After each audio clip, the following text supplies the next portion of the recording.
Hi viewers, welcome to our channel. ప్రస్తుతం మనతో ఉన్నారు ప్రముఖ రాజకీయ, ఆర్థిక, సామాజిక విశ్లేషకులు సిఏ నాగార్జున రెడ్డి గారు. నమస్తే గురుగారు. నమస్తే. నమస్తే. ఎలా ఉన్నారు? నేను చెప్పాలి.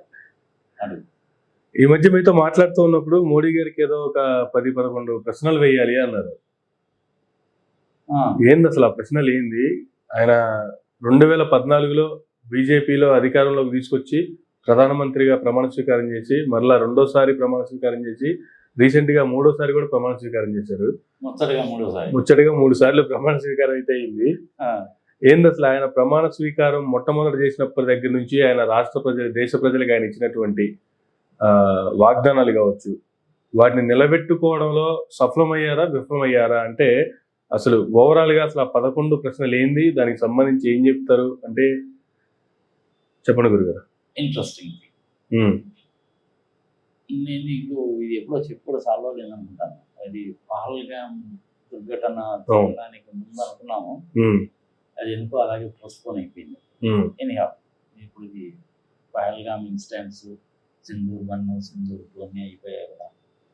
సో ఇప్పుడు చేస్తే ఏంటంటే ప్రజలకి ఇంకా దాంట్లో నుంచి కొంచెం బయటకు వస్తారు గురూజీ. సో ఇందులో నేను మొదటి ప్రశ్న ఏంటి? మొట్టమొదటిగా ఆయన రాష్ట్ర ప్రజలకు చేసిన వాగ్దానం ఏంటంటే 90 లక్షల కోట్లు ప్రతి భారతీయుని అకౌంట్ లో 15 లక్షలు నల్లధనం వెనక్కి తీస్తాను, విదేశాల్లో మూలుగుతున్నటువంటి నల్లధనం మొత్తం భారతదేశానికి పట్టుకొస్తాను, పెద్ద నోట్ల రద్దు అన్నారు, అన్ని వచ్చేస్తున్నాయి అన్నారు, చివరికి ఏదో కొండం దవ్వి ఎలగనబట్టినట్టుగా మొత్తం తీసేసి జస్ట్ ఏవో 2 లక్షలు 3 లక్షలు మిస్ అయినాయి అంతే, అంత మించి పెద్ద ఏం లేదు అని చెప్పి. అంటే నువ్వు 2 విషయాలు కలిపేస్తున్నావు. 90 లక్షలు అనేటువంటి వ్యవహారం వేరు, ఈ 2 లక్షలు 3 లక్షలు అనేటువంటిది డిమానిటైజేషన్ సంబంధించి అది వేరు. ఫస్ట్ 90 లక్షల విషయం అనేటువంటిది ఇప్పుడు వచ్చిందంటే గురుజీ 2014 ఫిబ్రవరి ఐ థింక్ 20వ తారీఖు 21వ తారీఖు అనుకుంటాను, చండీగఢ్ లో ఒక సభలో చెప్పాడు 90 లక్షల కోట్ల రూపాయలు భారతీయులకి సంబంధించినటువంటిది విదేశీ బ్యాంకుల్లో ఉంది, అది కనుక పంచినట్టయితే ఒక్కొక్కరికి 15-20 లక్షల రూపాయల డబ్బులు వస్తాయి మీ అకౌంట్ లోకి అన్నట్టుగా చెప్పారు. సరే, దాని మీద వాదోపవాదనలు అనేవి చాలా జరిగాయి, చెప్పారు కదా ఆయన. మరి ఏమైపోయినట్టు ఆ 90 లక్షలు? అదే కదా, మోడీ గారి లాంటి వ్యక్తి దేశానికి ప్రధాని అయితే ఎన్నో మార్పులు వస్తాయి, దేశం అభివృద్ధి చెందుతుంది, తెల్లదేశం నశించిపోతుంది, పాకిస్తాన్ ఆక్యుపైడ్ కాశ్మీర్ కూడా చివరికి ఇండియాలో కలిసిపోతుంది, సమగ్రాభివృద్ధి జరుగుతుంది, ప్రతి భారతీయుడు తలెత్తి తిరుగుతాడు అన్నటువంటి ఉద్దేశంతో నేను కూడాను 2014లో 2019లో 2024లో కూడా వేశాను. అంటే 2024లో మనస్ఫూర్తిగా వేరేది, కానీ ఏదో మన తెలుగులో సమాజం చెప్తారు చావు ఆ తడి కంటే ఈ తడి మేలు అన్నట్టుగా వేశాము. అందుకనే 240 వచ్చినాయి. మరి 90 లక్షల కోట్ల రూపాయల గురించి ఇంతవరకు మళ్ళీ ఆయన ఉలుకు పలుకు ఎందుకు లేదు అంటే అది ఉన్నదో అంతే. నేను టీవీ డిబేట్స్ లోకి ఆ టైంలో నేను వెళ్ళినప్పుడు చాలా మంది 90 లక్షల కోట్లు ఉన్నాయని చెప్పారండి, అకౌంట్ లో వేస్తా అన్నాడా ఆయన మోడీ గారు, ఎక్కడో చూపించండి అని నన్ను దబాయించి మాట్లాడారు.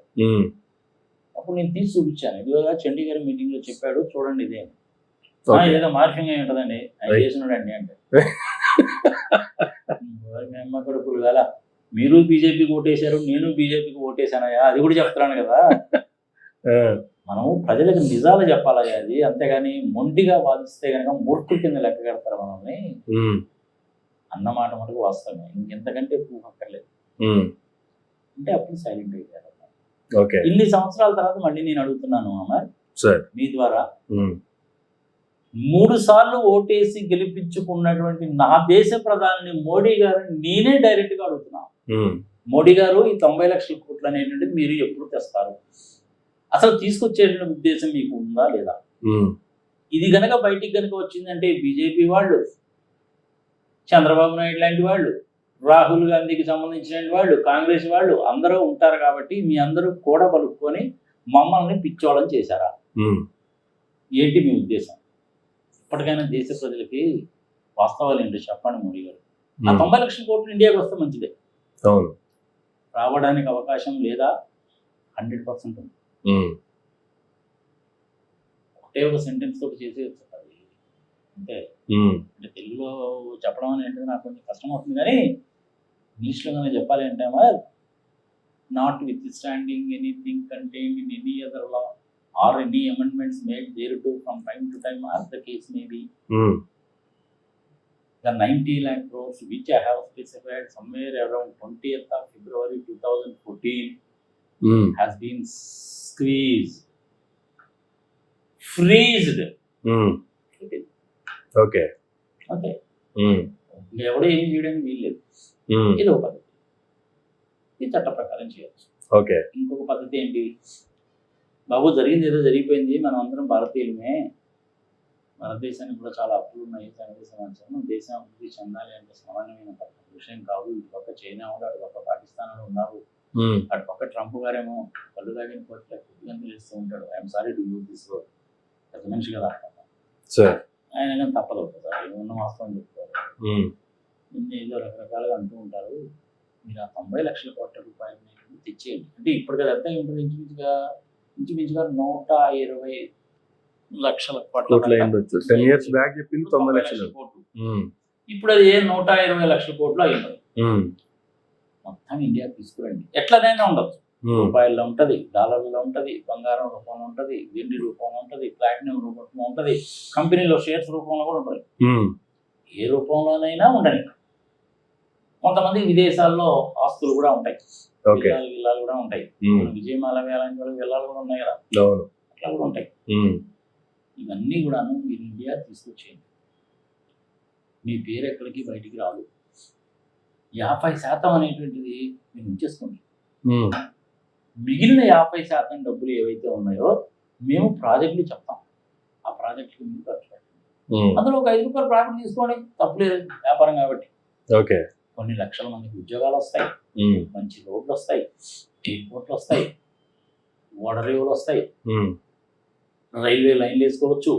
దేశంలో ఉన్నటువంటి 30 నదులని అనుసంధానం కనుక చేసినట్లయితే 12 కోట్ల ఎకరాల భూమిని సాగులోకి తీసుకురావచ్చు. అది కనుక జరిగింది అంటే మనం ఇండియాకి తిరిగి ప్రపంచానికి మనం తిరిగి ఇప్పటికే మనం ప్రొడ్యూస్ చేసినటువంటి రైసు, గోధుమలు ఇట్లాంటివన్నీ ఏవైతే ఉన్నాయో మన కన్సంప్షన్ సరిపోగా ఎక్కువయ్యి గోడౌన్లో పడి పురుగులు తింటున్నాయి. 12 కోట్ల ఎకరాలు సాగుబడిలోకి వస్తే ఎట్లంటే ఒక్కసారి ఆలోచించుకో. 30 నదులని అనుసంధానం చేస్తే అది కుదురుతుంది. అది చేయడానికి ఎంత ఖర్చు అవుతుంది అంటే 2004-2005 సంవత్సరంలో ఎస్టిమేట్ చేసినప్పుడు 5 లక్షల కోట్లు అనుకున్నారు. సరే ఇప్పుడు 15 లక్షల కోట్లు అవుతారు అనుకుందాం కాసేపు. చేయమని సుప్రీంకోర్టు వాళ్ళు కూడా చెప్పారు. అది కనుక చేస్తే ప్రధానంగా ఉన్న 30 నదులు అనుసంధానం అవుతాయా? అంతేగా.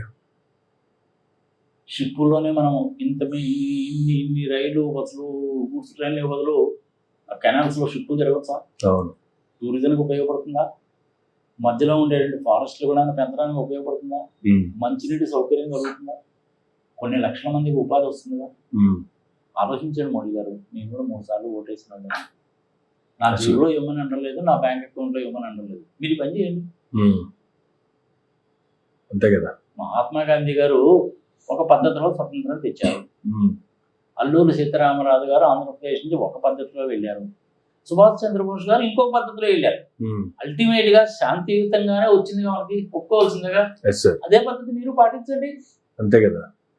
ఇది నాకు తెలిసినంత వరకు చార్టర్డ్ అకౌంట్ గా చెప్తున్నాను. ప్రజలు చాలా వరకు ఒప్పుకుంటారు. అది చెయ్యండి మోడీ గారు. ఈ 90 లక్షల సంగతి ఏందో చెప్పండి.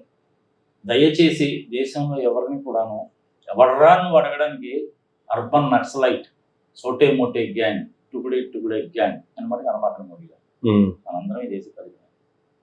ఈ దేశ ప్రజల కోసం చెప్తున్నాను. 3 సార్లు ఓటేసినటువంటి వ్యక్తిగా నేను మిమ్మల్ని అడుగుతున్నాను. చేయగలరు, చెయ్యాలి, చెయ్యండి.